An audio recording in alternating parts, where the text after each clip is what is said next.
This is the rebirth of the Kia Optima. From humble to hot, from bland to bold. The Optima versus the previous generation was night and day. It was a high-risk makeover with billions at stake.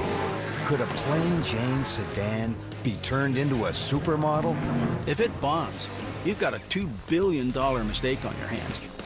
They fired up a futuristic assembly plant, poured buckets into research and development, and recruited the world's top auto designer. He is absolutely brilliant. But could he do the near impossible? Turn a perennial wallflower into the life of the party? It's been a David and Goliath type story. Now buckle up while we take you for a spin in the fast lane. Through design, testing, and production, it's the birth of a Kia Optima.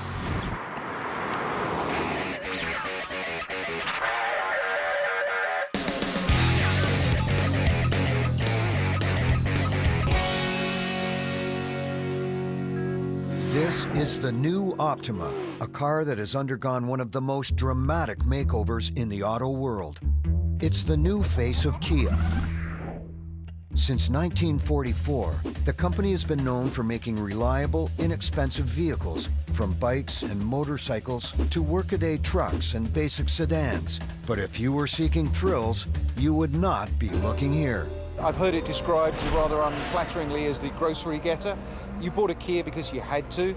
This was a company known for nothing but little tin boxes, and they had virtually no value, no interest, other than the fact that they were the cheapest cars you could buy.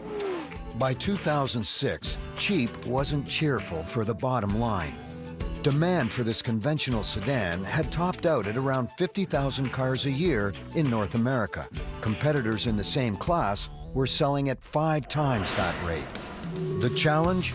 To take this grocery getter and turn it into something that would set it apart in the market. Failure would bring public humiliation and a possible loss of millions, if not billions of dollars. This was a big gamble. The company had an ace up its sleeve, a newly recruited superstar in the world of auto design who was to oversee a global team of designers on a mission to turn a simple, functional ride into a true object of desire. Peter Schreier was a house on fire, and he made a huge difference. When design met engineering, it was time to put it to the test. In the extremes of the California desert, the Optima was subjected to reliability, handling, and even comfort testing. In essence, the overall engineering of the car. It's far beyond what most normal drivers and vehicle owners will ever see. Finally, the Optima hit the plant, an ultra-high-tech facility ruled by robots. We have 240 resistance welding robots that produce between 1,300 and 1,500 cars daily. The entire makeover risked failure if the intricacies of design and engineering couldn't be mass-produced at an affordable price. Since the start of this journey, the company has been hanging its future on the vision of one man, designer Peter Schreier. Leading a global team from his base in Frankfurt, this designer has done the near impossible, turning the company around almost single-handedly. Peter Schreier's numerous design awards include Man of the Year from prestigious Automobile magazine. As a star at Audi and Volkswagen, Schreier's pedigree certainly qualified him for the job, but that didn't mean this was going to be easy. His vision would either make or break the future of the Optima, and perhaps even the car company itself. It's a huge challenge. For Peter to come from a company like Audi to an underdog car company, the best challenge of all. He was to tackle the entire line and create a new face for the automaker. Kia is like a clean sheet of paper. I had the chance to completely start on a white canvas, and I could shape the brand the way I thought it would be right. When we heard he went to Kia, we were shocked. I mean, really shocked. The Optima was to be the pinnacle of Schreier's redesign, created to be a competitive high-end vehicle at an affordable price. The hardest thing to do is to build a car like this because it is so competitive. There's so many players involved. You can write a check and build a Ferrari or a Lamborghini, but if you want to build a bestseller, It's a very, very tough proposition. The new Optima would put the company on the world stage, open to the scrutiny of consumers, other car companies, and the toughest critics. There was a certain degree of risk in Kia taking this approach to do a very high-styled, mass-market, mid-size sedan. I think it was a calculated risk, and I think they had to do it because otherwise they wouldn't have attracted any attention. The previous generation of the Kia Optima was a very capable vehicle. However, it lacked styling, it lacked excitement. Consumers were not typically drawn to that vehicle. The old Optima, it was a car that people bought if they're very rational. It wasn't a car that people, let's say, aspire to buy. Mechanically, the new Optima is a revolution from the old one. The old Optima, if we take a look at this example here, has the V6 in it, at about 194 horse and 184 foot-pounds of torque. The new Optima has a 4-cylinder direct injection, 200 horse and 196 foot-pound of torque. About 23 to 25% better on fuel, way more refined, better on emission, so it's a lot more car. The direct injection engine is very strong. A little bit of low-end noise because direct injection is a bit noisier of a process, but tremendous performance for the size of car, and excellent fuel economy, which is another advantage of direct injection. Peter Schreier designed a great car. We need to make sure to back it up with great technology, meaning GDI engine, 6-speed automatic, great suspension, great safety, great ergonomics, and a leading-edge technology hybrid. On a journey to prove its efficiency, the Optima Hybrid crossed 48 states using only 5.5 tanks of gas, averaging 900 kilometers a day. For this feat, the Hybrid was awarded with a Guinness World Record. I think that hybrid is a very great technology, very important for us. The Optima Hybrid has industry-leading polymer batteries and an electric motor that can achieve 120 kilometers an hour without the assistance of the gasoline engine. It's cool to drive a hybrid car because suddenly you don't hear an engine anymore, you just glide along.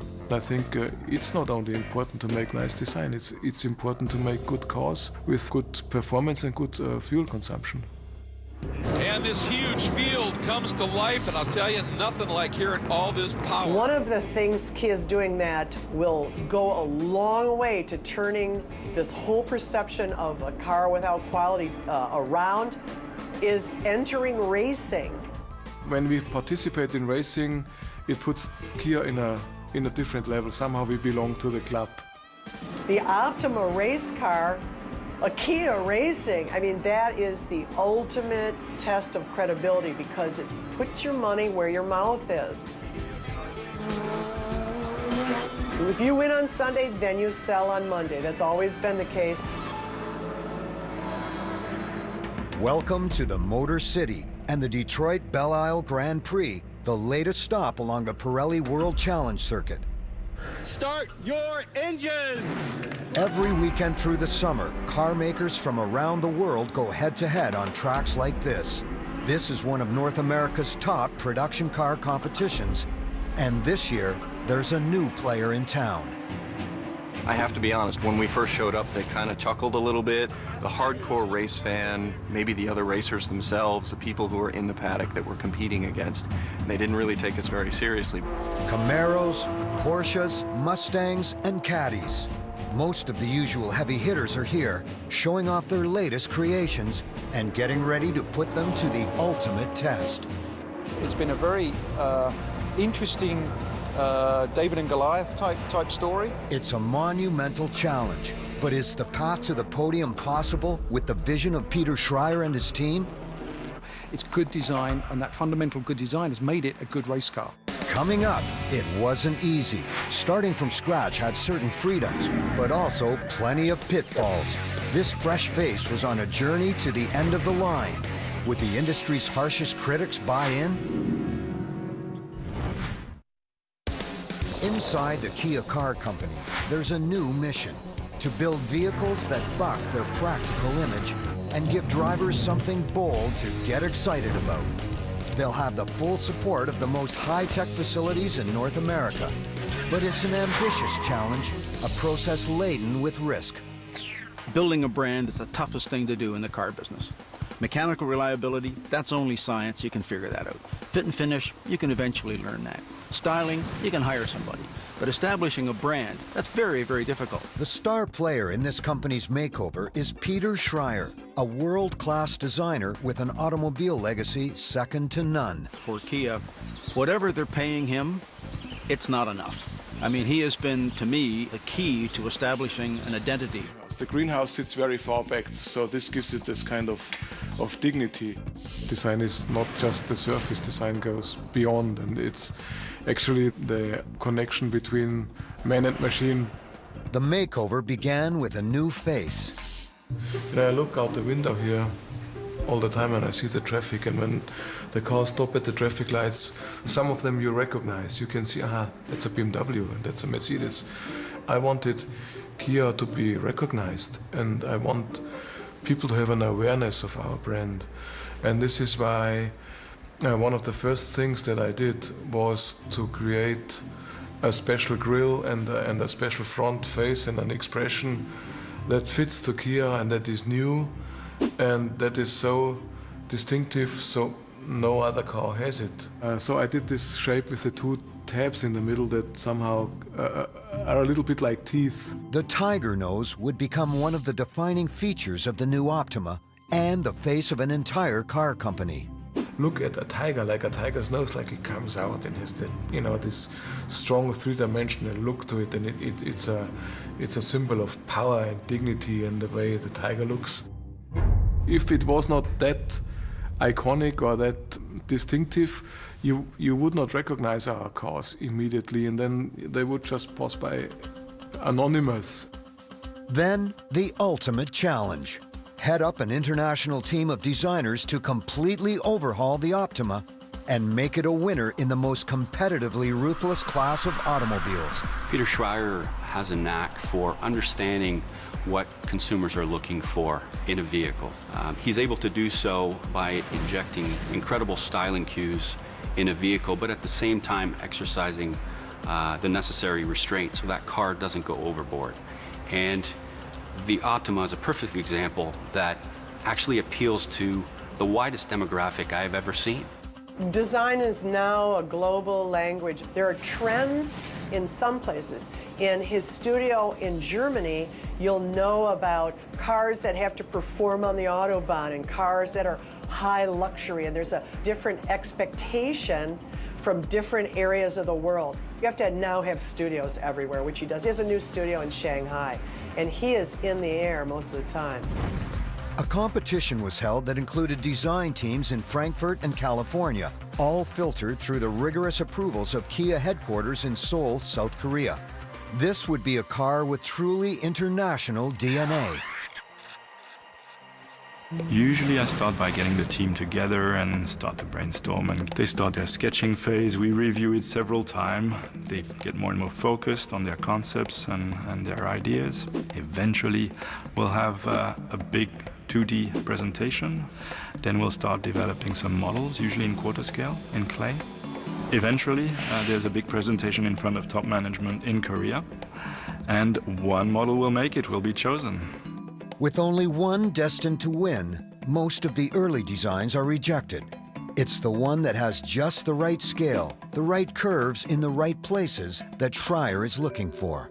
The most important thing for me is the proportion. You know, it's not how many lines you put on the side of a car. For me, it's the proportion. How does the greenhouse sit on the body? How are the overhangs? What is the width? The stance, the surfaces, the tension of the surfaces. You have to build up on the wheels, and then you do the windscreen, and this is the actual shape of the roof and the way it flows into the trunk.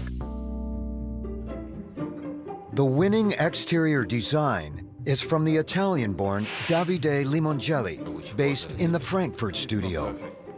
When Peter chose my design, I was super happy about it because it was one of my most important projects so far in the company. A 3D video wall helps the design team get a sense of what the car will finally look like before they truly commit.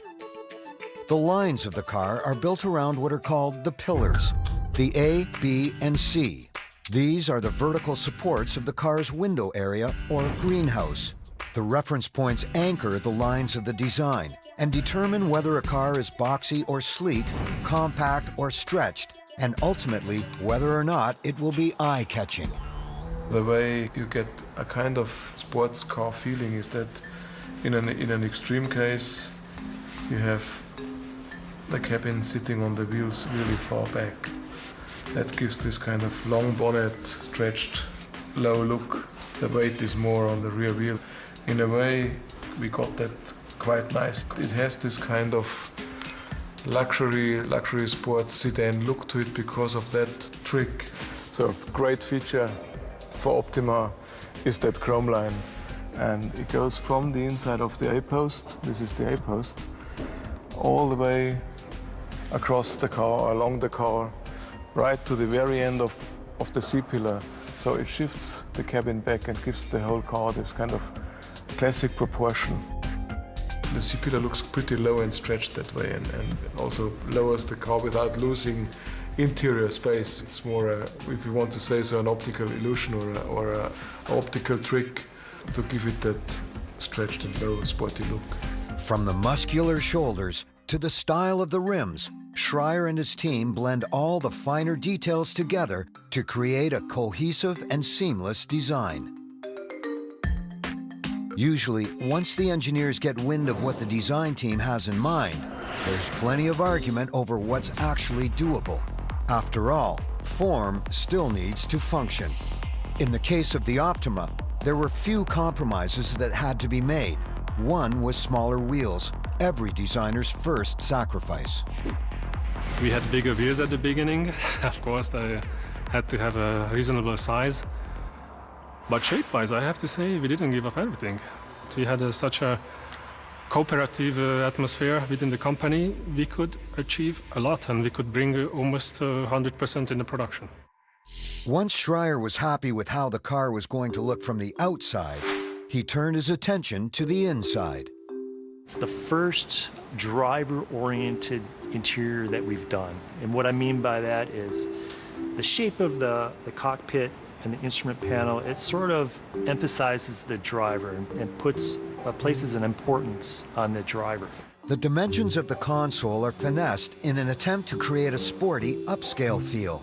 It's a painstaking process where every minor change has a major effect. You can see how the tapes showing here are widening the interior a little bit. So instead of just being too concentrated in the driver, we're giving a little bit to the passenger somehow. But just moving this line out gives a little bit of shoulder as well.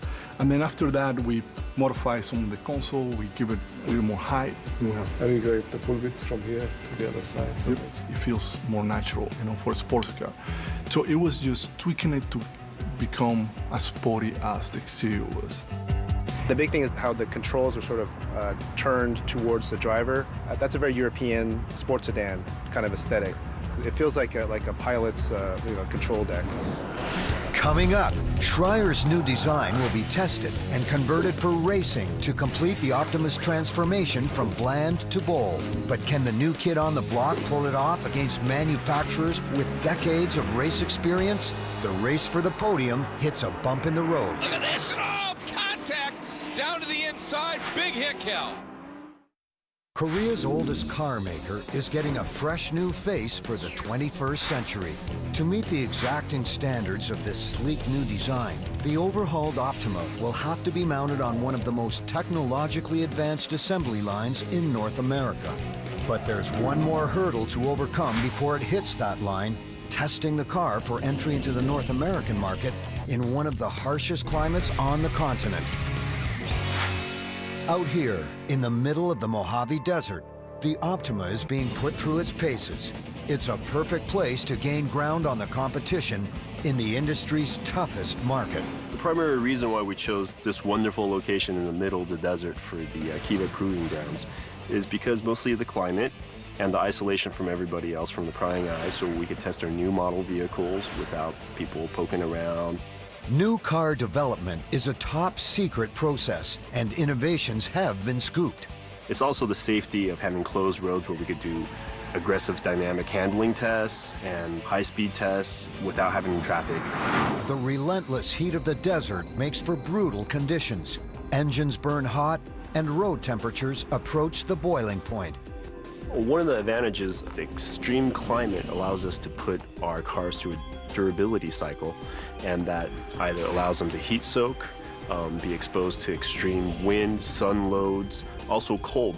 And that extreme cold is particularly important for cars coming to a harsh Canadian climate. The Belgian block road is a winding road that has not only a rough surface, but elevation changes as well as asphalt patches on it. It really works the suspension as well as creating tire impacts. So we really want to see how the car goes through there as well as lasts in that environment. Sideways is part of the suspension articulation test. It's durability. It basically twists the entire car so that the suspension is working in opposite direction on the front and the rear axles of the car. And we're checking for squeaks, rattles, part failures, articulation and suspension bottoming out. The VDA, or the vehicle dynamics area, is where we test for extreme vehicle dynamics. It's where we do some tuning for our vehicle stability controls to ensure that a vehicle, no matter how hard you run it or slam it around, will stay in control and recover itself. The water trough is a water intrusion test. We run the vehicles through the water trough, which has a bump in the middle of it. The main point of this is to test to see if water will intrude into the vehicle from the under chassis through suspension components or bolt holes. These tests are analyzed at Kia, and the engineering is perfected before the car is prepped for the high-tech assembly line. The result? A factory-ready prototype that will eventually face its biggest public relations test on the racetrack. This is the World Challenge Series, so it is the real deal. The Kia race team at Kinetic Motorsports take Optimas right off the factory floor and convert them to race-ready vehicles set to change the image of this grocery getter once and for all. The production car, when we first got it, I think was a very pleasant surprise. It was both it looked like a sleek car, so aerodynamically, we didn't have any sort of sharp edges jutting out for us to sort of try and overcome. The fundamental chassis design was very, very strong and very robust, and allowed us to be able to communicate changes that we needed in the chassis through suspension changes on the racetrack. So it was a good base design. After the car is stripped down and analyzed, the structure is reinforced, starting with the roll cage.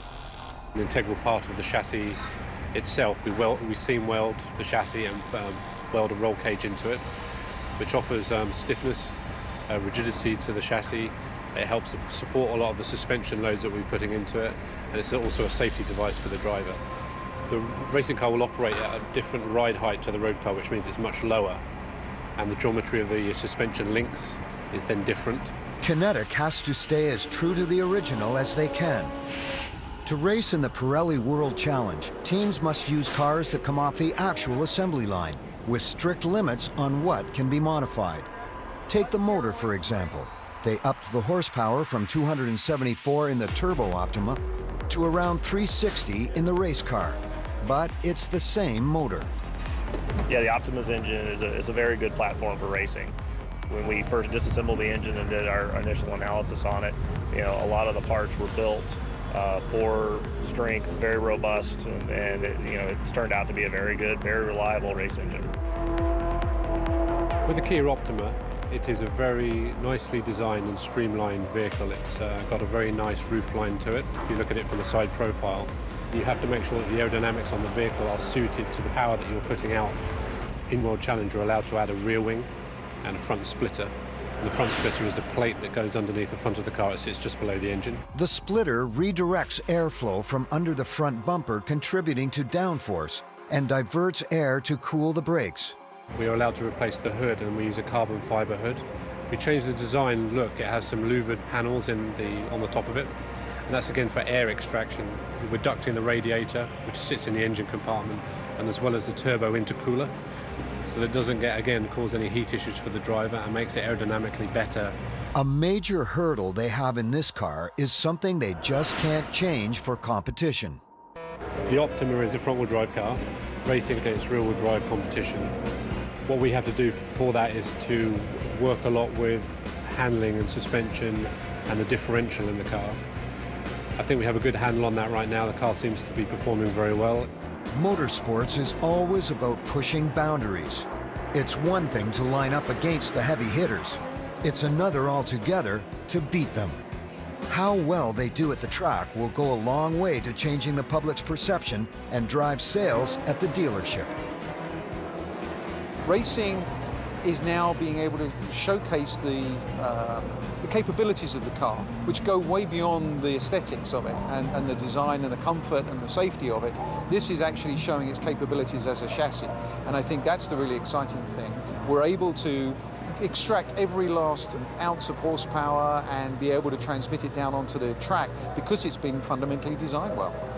Coming up, taking this world-class design and mounting it onto a mind-blowing assembly line, merging workers and robots.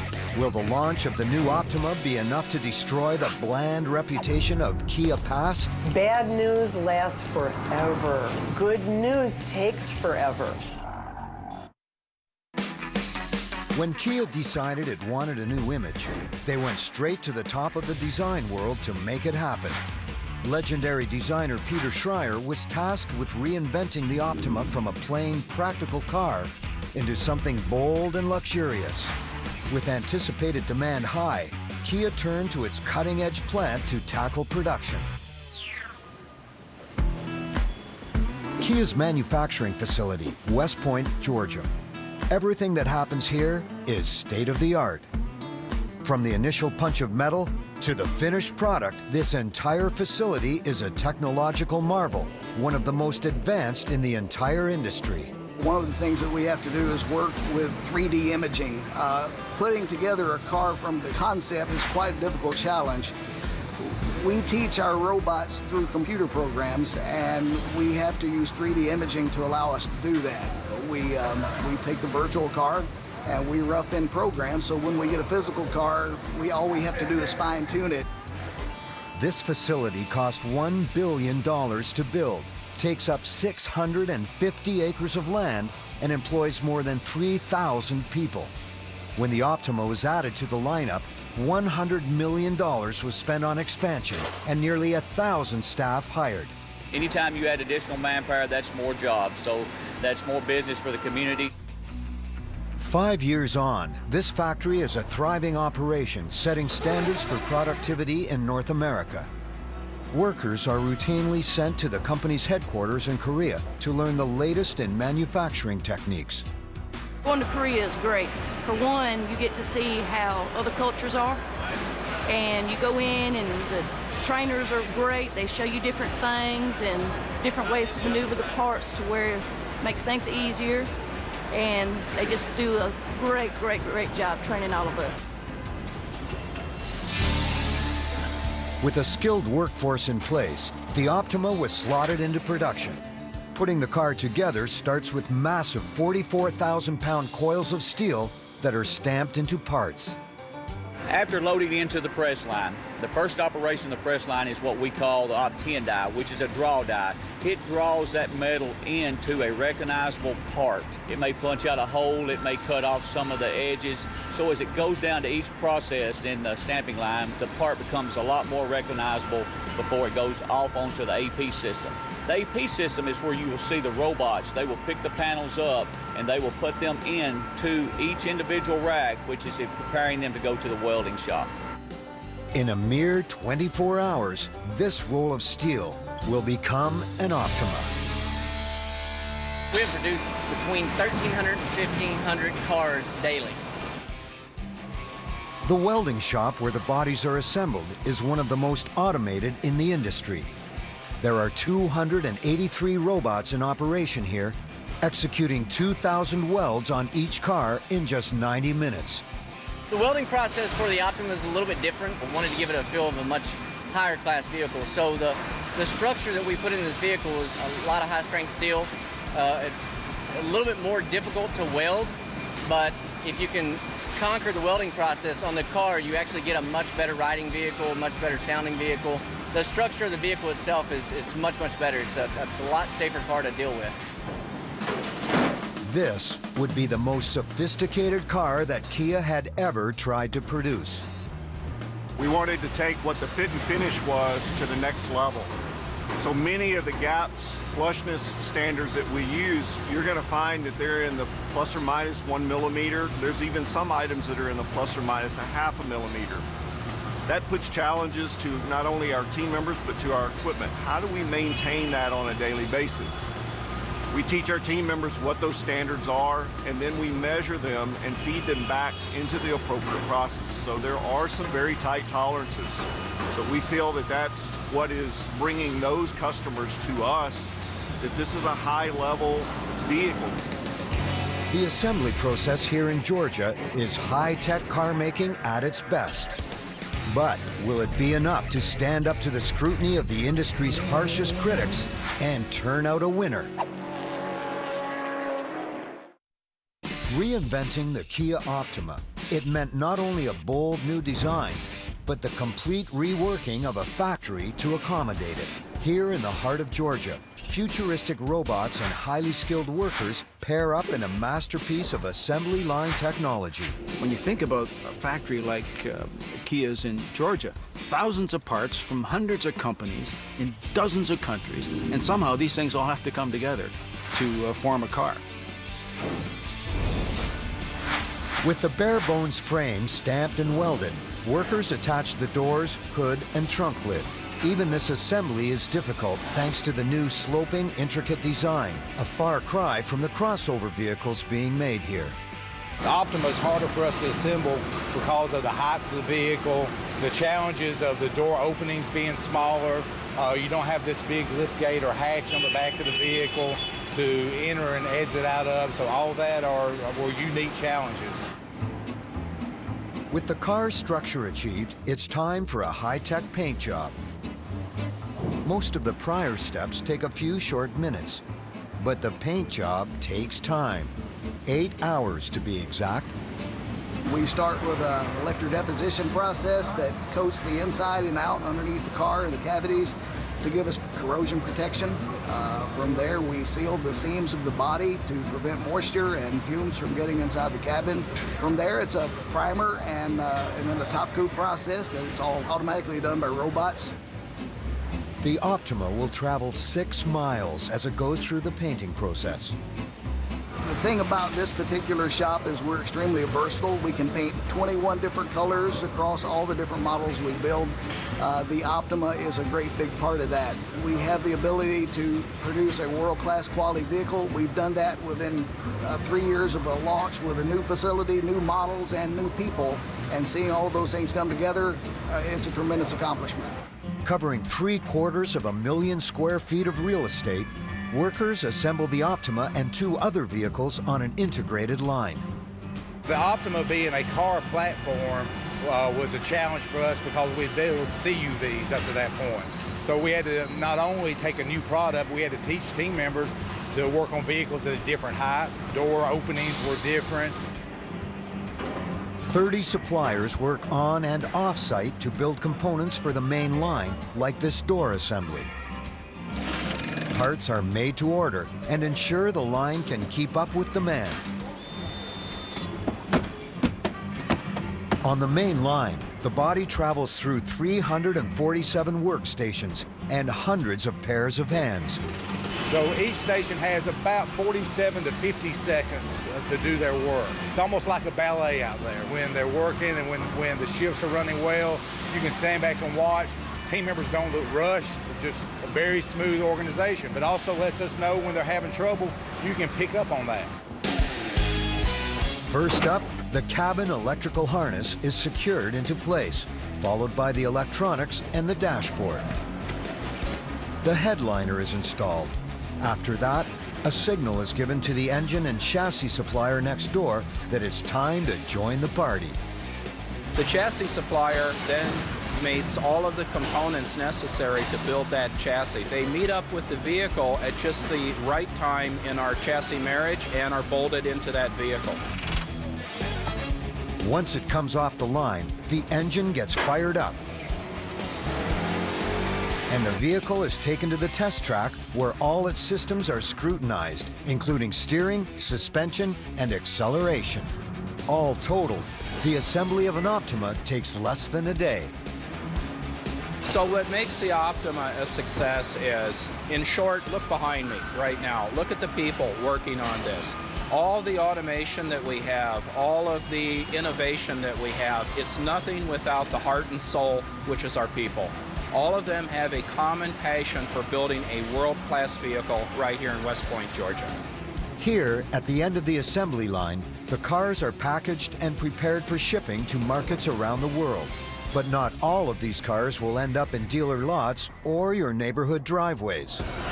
It's right here where the Kia race team from Kinetic Motorsports chooses their winners to compete against the likes of Porsche and BMW in the Pirelli World Challenge Series. The Optima race car actually came from this plant. It was vehicles we built here on this line.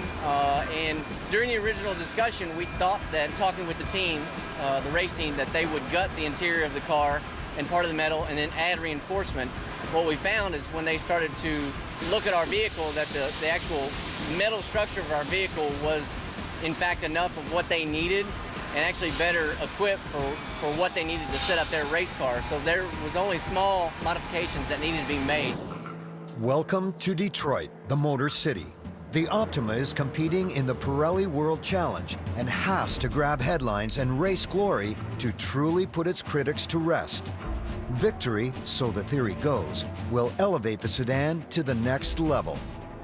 When you see a Kia out on the track with things like Porsches and Mustangs, muscle cars, Kia's come a long way in the past 10 years. Just before they had this reputation for just having cheap, affordable car. Standing out is not going to be easy. The Optima will race in a series with the most experienced teams and manufacturers. The brands that we're racing against have had more than a century of racing, so we're really the rookies at this. We're actually kind of punching up a weight class. The Korean car maker is using veteran drivers on the race circuit to give them the best chance on the track, and also to provide invaluable data on how the car performs. Every time I pull the gear, the car Michael Galati was our first choice. He's kind of the #1 driver in the team, and his credentials speak for themselves. He's been World Challenge champion 5 times. He's a very fast driver, but very bright and very good feedback in terms of what the car needs to keep getting better. I've driven for Audi for 7 years and Gran Turismo, and I driven for Honda and Volvo. I mean, I drive all kinds of cars. And from the base of this, the Optima, it's fantastic because you got a very good base car. Late modifications are being made based on the driver's practice runs and qualifying sessions. I think it's a super important thing to have a good communication and a good chemistry between the drivers and the engineer so that you can absolutely extract every ounce of feedback and then be able to translate those feelings that they get in their bums and their backs and make the changes to the car that then make it quicker. And then it's go time. Start your engines! The first time I saw the car on the track, I was surprised because it was one of its first shakedown runs. It's only got a 2-liter turbocharged engine, but the first time I saw it, it was quick. It's like if someone's in a Mustang in the series on track and they get passed by a 4-door Kia Optima in a straight line, that's kind of a shocker, and it's kind of cool. Competing against established veterans in a serious series like this is like throwing yourself to the wolves. The critics are watching, so Kia has to prove its mettle. On a track like Detroit where there's no margin for error, you've got to be smart and get the most out of the car, but really think. Unexpectedly, the team gets a rude introduction to just what can go wrong. Big move and a contact down to the inside. Big hit, Cal. The 36 Kia, look at the damage to the right side. Coming up, regrouping after the crash. Can the Optima rebound from the hard knock in Detroit? High-end design, high-tech production, and the hopes of a company tied to its success, the Optima has undergone a complete transformation. The company is putting billions of dollars in planning and investment on the line here at the track, entering the Optima in its first ever production car race series to silence the critics once and for all. If you're really known for also taking part in racing and being successful, it's a different thing for the brand. Look at this! Oh, big move and a contact down to the inside. Big hit, Cal. Michael Gallardi gets turned in the 36 Kia. Look at the damage to the right side. In a mid-season race in Detroit, the race team has its first taste of adversity after a crash. Yesterday was a tough day at the office. After we started the race, we had a big shunt, we had a crash. I got hit right in the right corner, entering the corner. Look at this! Oh! And I thought at the time we were done. Down to the inside, big hit. But then again, I was able to restart and keep on going. For all my year in racing, I shunted like that. I thought I was going to be done for the day. But actually, the Optima, the structural, it was so good that we would be able to finish the race in 8th place. This is a very dangerous sport. And you're doing the same. I'm like, whoa, we're both hanging over there. We both made it to that. It was quite a day, but then the guys did a fantastic job of fixing the car, and the car rolled up together.